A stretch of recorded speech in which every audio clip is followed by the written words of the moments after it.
everyone, kembali lagi dengan saya Irene Ayupasamba dengan NIM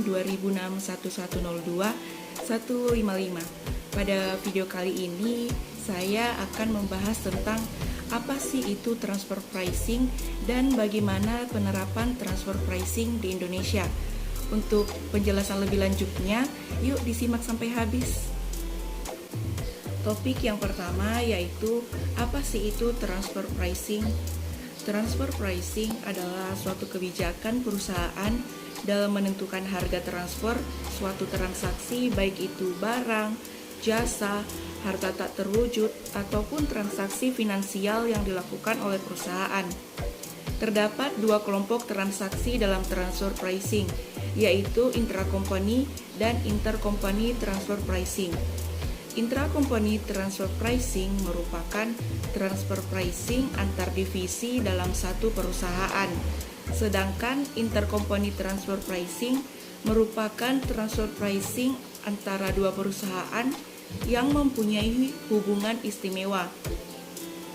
Transaksinya sendiri bisa dilakukan dalam suatu negara atau domestic transfer pricing maupun dengan negara yang berbeda atau international transfer pricing.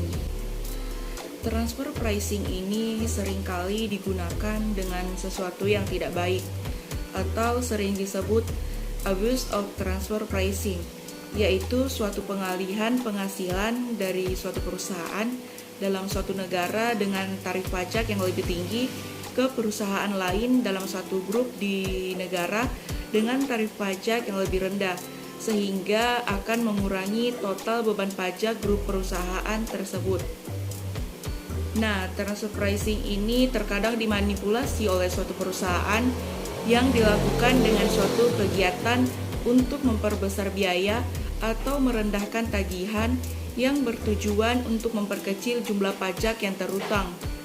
Manipulasi harga yang dapat dilakukan dengan transfer pricing antara lain manipulasi pada harga penjualan, harga pembelian, alokasi biaya administrasi dan umum ataupun pada biaya overhead, pembebanan bunga atas pemberian pinjaman oleh pemegang saham, dan masih banyak lagi manipulasi harga yang dilakukan oleh suatu perusahaan.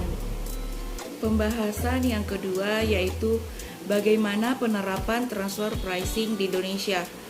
Di Indonesia sendiri, transfer pricing termasuk tindakan penghindaran pajak yang tidak diperbolehkan karena tidak adanya tujuan usaha yang baik, semata-mata hanya bertujuan untuk menghindari pajak, merekayasa transaksi, dan tidak sesuai dengan maksud dari pembuatan undang-undang.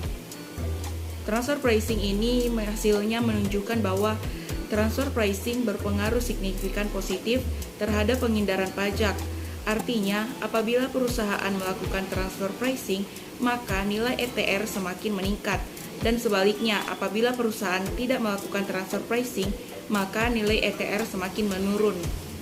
Nah, jika perusahaan-perusahaan yang ada di Indonesia menerapkan transfer pricing, maka akan sangat merugikan bagi penerimaan pajak suatu negara, karena potensi penerimaan pajak yang seharusnya diperoleh akan menjadi hilang. Baik, itulah penjelasan dari saya mengenai transfer pricing. Semoga video ini dapat bermanfaat dan berguna bagi kita semua. Sekian dan terima kasih. Bye.